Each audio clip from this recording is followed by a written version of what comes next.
từ con cái đang hơi đó đang theo lấy cũng là tự do chiến dịch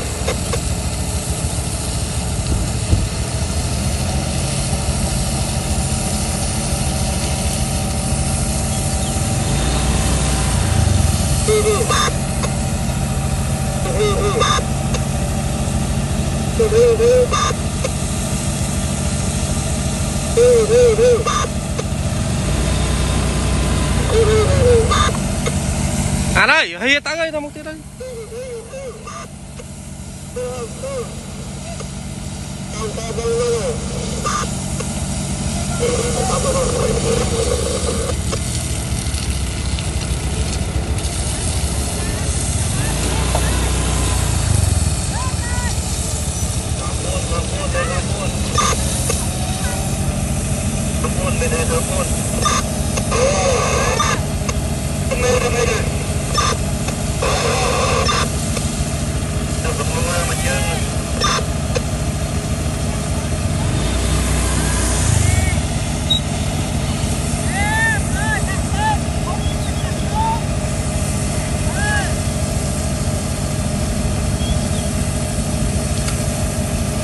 ê rồi bị tông xanh tư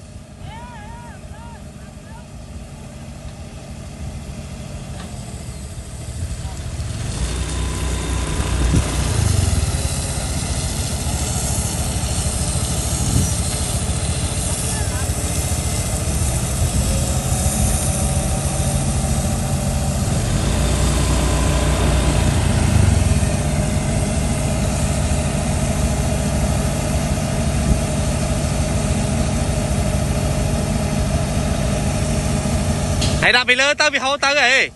hãy đạp bị lơ tao bị hâu tao rồi Hãy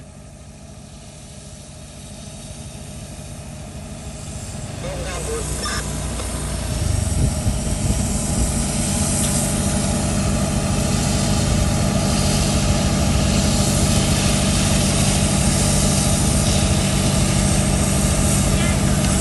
cho kênh Ghiền Mì Gõ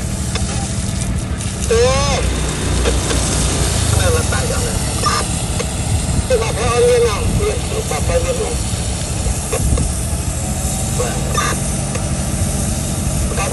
không bỏ lỡ những video hấp dẫn.